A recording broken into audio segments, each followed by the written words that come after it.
Everyone, আসসালামু আলাইকুম। কেমন আছেন আপনারা সবাই? আশা করি ভালো আছেন। আমি অ্যাডভোকেট হালিমা আক্তার তমা আজ আপনাদের সাথে আলোচনা করব ফৌজদারি কার্যবিধি থেকে ধারা 509 উপধারা এ এবং ধারা 512, যেখানে বলা আছে দুটো ধারায় দুটো বিষয় বলা আছে। প্রথমটি হলো যে সিভিল সার্জন বা মেডিকেল অফিসার তার অনুপস্থিতিতে সাক্ষ্য গ্রহণ, আর দ্বিতীয়টি ধারা 512, এখানে বলা আছে আসামির অনুপস্থিতিতে সাক্ষ্য গ্রহণ। তো চলে যাচ্ছি প্রথম 509 উপধারা এ।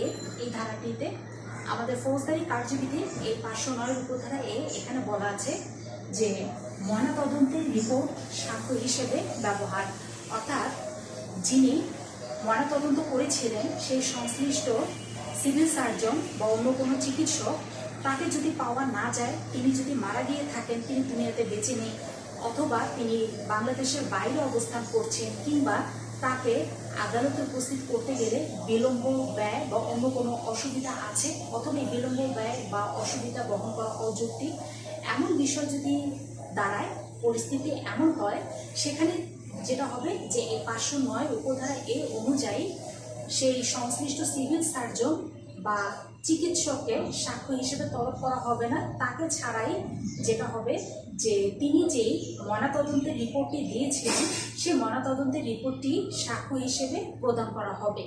এই হলো ধারা 509 উপধারা এ। আর এবারে আসি পরবর্তী ধারা 512। এখানে হলো যে আসামির অনুপস্থিতিতে সাক্ষ্য লিপিবদ্ধকরণ, অর্থাৎ কিছুক্ষণ আগে আমরা জেনেছিলাম যে যদি চিকিৎসক অথবা সিভিল সার্জন তিনি যদি অনুপস্থিত থাকেন, তো তখন কিভাবে আমরা সাক্ষ্য গ্রহণ করব, কিভাবে করব? ওই যে ময়নাতদন্তের যে রিপোর্ট, সেই রিপোর্টটাই আমরা সাক্ষ্য হিসেবে প্রদান করব। আর এই 512 ধারায় হলো যে যিনি খোদ আসামি তিনি যদি অনুপস্থিত থাকেন, তখন কি হবে? তখন যেটা হবে, আসামি যদি পলাতক থাকে, তাহলে তার অনুপস্থিতিতেই সাক্ষ্য লিপিবদ্ধ করা হবে।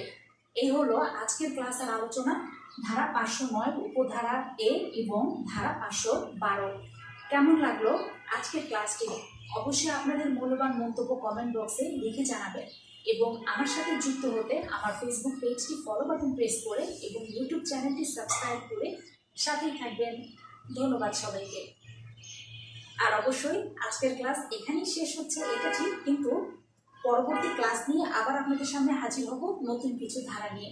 সে পর্যন্ত কিন্তু সবাই ভালো থাকবেন, সুস্থ থাকবেন। আর আমার স্নেহের বাংলাদেশ বার কাউন্সিল ও জুডিশিয়ারি ভাই বোনদের প্রতি রইল অনেক দোয়া এবং